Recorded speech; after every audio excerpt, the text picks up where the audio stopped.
आम तो जानते जे ब्राह्मण हिंदू आम समझ जाने जे आम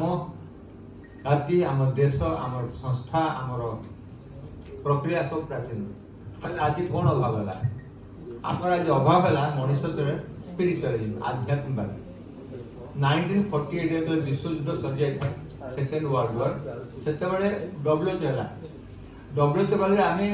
विश्व में सुस्थ जीवन यापन करवा लोक मान आनंद देवा आरोग्य रखा महामारी कंट्रोल करवा वैक्सीनेशन करवा से बहुत लोग स्मॉल पॉक्स रे कलेरा रे टाइफॉइड मर जाते तेणु से मैंडेट है से कहले गोटे सुस्थ मनीष माते फिजिकल सुस्थ थी शारीरिक तत्व मानसिक सुस्थ थी आउ शारीरिक सुस्थ थी शारीरिक सुस्थ कौन मानसिक बुझुं फिजिकल सामाजिक स्वस्थ मैंने समाज में बाड़िया बाड़ी भाईचारा थी परस्पर प्रेम थी जाति जाति आक्रोश समाज में सद्भावना थी रॉयट न लोक मैंने खुशी थे राम राज्य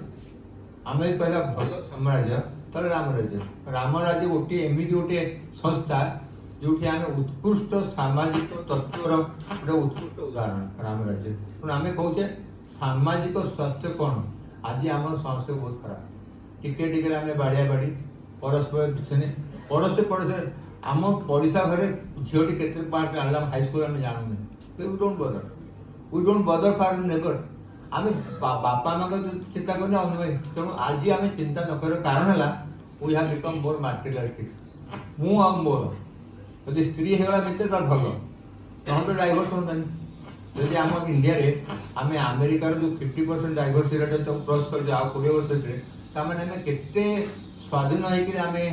आध्यात्म भूल कहना दरकार नहीं आप आज Odisha what is the divorce rate go up to next 20 years think of 2040 or 50 तेणु यहाँ गोटे पार्ट ऑफ लाइफ हो ठीक है डाइवर्स अच्छी मर्डर अच्छी किडनैप अच्छी सब पार्ट ऑफ लाइफ किंतु that is not what is Ram राज्य है समस्त खुशी रहे समस्ते आनंद रहे समस्ते आध्यात्मवादी हे समाज शांति बाड़िया झगड़ा नंदोलन नॉयट निया लगन थे आज स्कूल निया तो कल बस निया कल झगड़ा निया तो आम कौन देखुचे आम गोटे बहुत निकृष्ट धरण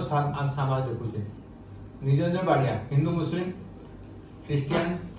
सिल्का सिल्क टाइप 4000 जाति हूँ कर्णाटक मायावती हूँ सिल्का